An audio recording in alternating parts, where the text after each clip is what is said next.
সবাই আমরা আলুর পরোটা খাই। আজ আমি সবজির পরোটা করছি আলু দিয়ে। এর জন্য নিয়েছি গাজর একটা, আলু একটা, পটল একটা, আদা দিয়েছি, আর জিরের গুঁড়ো, ধনের গুঁড়ো, হলুদ, একটু গোলমরিচের গুঁড়ো আর লবণ, একটা পেঁয়াজ ছোটো মতো। এটা দিয়েই আমার আজকের আলু পরোটা করছি।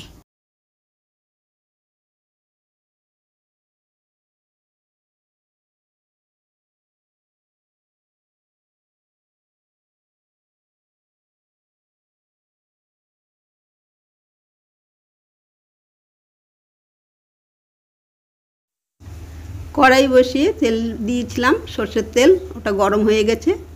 আমি দুটো শুকনো লঙ্কা ভাজা করে নিচ্ছি। ভাজা করে শুকনো লঙ্কাটা তুলে নিচ্ছি। মোটামুটি দেখো ভাজা হয়ে গেছে, একটু লাল লাল করে তুলে নেওয়া। তাতে ওই তেলেতেই খানিকটা আমি সাদা জিরে ফোড়ন দিয়ে দিলাম।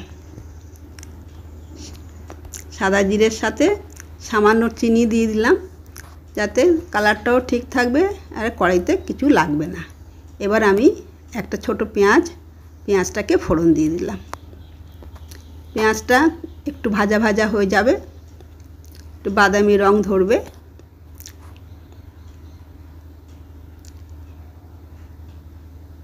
দেখো মোটামুটি বাদামি রং হয়েছে।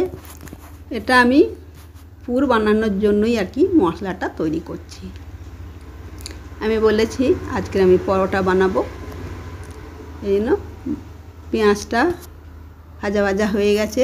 আদাটা প্রথমে দিলাম, আদাটা একটু ভেজে নিচ্ছি। এবার আমি যে সবজিটা কেটে রেখেছি, একটা পটল, একটা আলু আর একটু গাজর, দুটোই একটা একটা করেই নিয়েছি। 4 জনের জন্য আমি পরোটা বানাবো, সেই মতো খানিকটা নিয়েছি। আমি লঙ্কার পরিবর্তে গোলমরিচের গুঁড়ো ব্যবহার করছি। আচ্ছা, ওতে মশলাগুলোও দিয়ে দিলাম, মশলাগুলো একসাথে ভাজা হয়ে যাবে। এতে জল দেব না, পুরো ওই সবজির রসে মশলাটাও ভাজা হয়ে যাবে। তেলেতে মোটামুটি ড্রাই করে একটু ভেজে নিচ্ছি। একটু তেল বেশি লাগে, যত সুন্দর করে ভাজবে টেস্টটা বেশি ভালো হবে। এবারে ওটাকে ড্রাই করে ভাজা ভাজা করে নিচ্ছি। আর যে শুকনো লঙ্কা দুটো আমি ভেজে রেখেছিলাম, সেটাকে আমি একটু হাতে গুঁড়ো করে ওর সাথে দিয়ে দিলাম। এটা সুন্দর ভাজা ভাজা আর কি, শুকনো লঙ্কার গন্ধ ভালো লাগবে, সেই জন্য আমি ওটাকে দিয়ে একটু ভালো করে নাড়াচাড়া করে নেওয়া। দেখো আমার ভাজা একদম হয়ে গেছে, পুরটা একদম ড্রাইও হয়ে গেছে। আর একটু নাড়াচাড়া করে যতটা ভালোভাবে সুন্দরভাবে ভাজা করে নেবে, তত আর কি পুরটা খেতে টেস্টি হবে। পুরটা টেস্টি হলেই আমাদের পরোটা পুরো টেস্টি হবে। দেখো সুন্দর ভাজা হয়েছে, আমরা কুড়িয়ে নিয়েছি বলে একদম পুরো হয়ে যাবে না, পুরো পেস্ট হয়ে যাবে না, একটু থাকবে, কিন্তু ওটা সফট হয়ে গেছে। ব্যাস আমার হয়ে গেল। এবার আমি ওভেনটাকে অফ করে দেব, দিয়ে তাপে আমার কিছুক্ষণ থাকবে, ওতে আর ড্রাই। ব্যাস আমার পুরো রেডি। এবার আমি একটা পাত্র নিয়ে নিলাম, তাতে আমি 1 বাটি ময়দা আর ওই একই মাপের 1 বাটি আটা, এই দিয়ে আমি বানাবো। আমি শুধু ময়দার করব না, এটা আমি ময়দার আটা দুটো মিলিয়ে করব পরোটা। ওতে একটু জোয়ান দিয়ে দিলাম আর সামান্য লবণ দিতে পারো, নাও দিতে পারো, সামান্য লবণ আর জোয়ান। আর এবার দেব 1.5 চামচ মতো ঘি, আর সামান্য আর ওরকম 1 চামচ মতো দিয়েছি সাদা তেল ওর সাথে দিয়ে আমি ভালো করে ওটাকে হাত দিয়ে এরকম করে মেখে মেখে পেস্ট করে নিতে হবে। এমনিভাবে আমি পুরো 5 মিনিট ধরে মেখেছি, শুকনো মাখা হয়েছে। মেখে এরকমভাবে করে নেওয়া হয়েছে যাতে এই রকম টাইপের হবে করে নিয়ে এবারে আমি সাধারণ জল, ঠান্ডা জল দিয়েই আমি মেখেছি। মেখে আবার 2 মিনিট এরকম চাপা দিয়ে রেখে দিয়েছিলাম। এবার দেখো ভালো সফট হয়ে গেছে। এইবার তুমি তোমার যেমনই করতে চাও, এটা অবশ্যই একটু লেচিগুলো বড় করতে হবে, কারণ ওর মধ্যে আমার পুর ভরতে হবে। পুর ভরার জন্যই লেচিগুলো একটু বড় করে করে লেচি বানাতে হবে।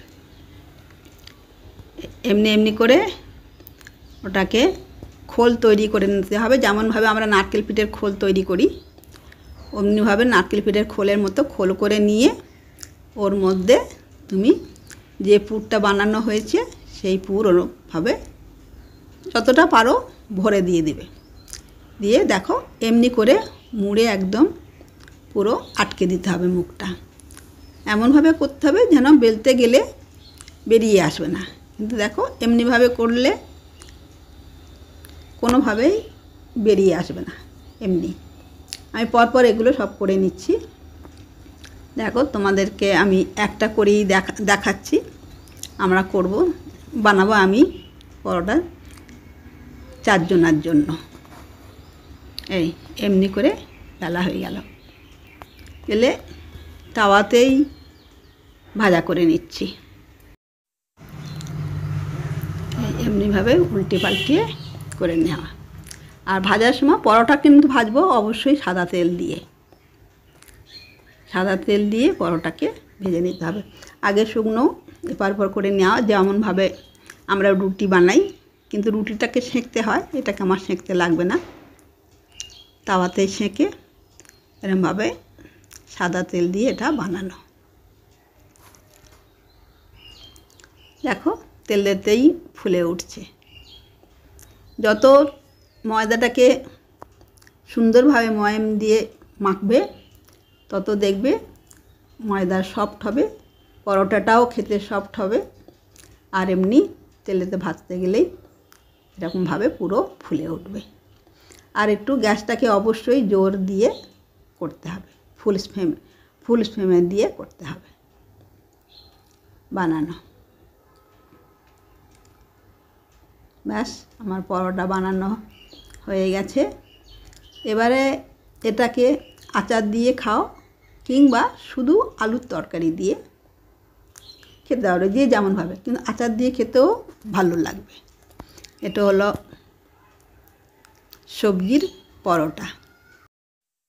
তেলটা শুষে যাওয়ার জন্য আমি টিস্যু পেপার দিয়েই রেখে তারপর বানিয়েছি। দেখো এমনি করে তোমরাও বানিয়ে খেও, অবশ্যই ভালো বলবে। যদি ভালো লাগে আমাকে কমেন্ট করো, বন্ধুদেরকে শেয়ার করো। আর তোমাদের সাবস্ক্রাইব করা না থাকলে আমার চ্যানেলটাকে অবশ্যই সাবস্ক্রাইব করে দিও। সম্পূর্ণ ভিডিওটা দেখার জন্য ধন্যবাদ। সবাই ভালো থাকো, সুস্থ থাকো। আবার কোনো এপিসোড নিয়ে কথা হবে।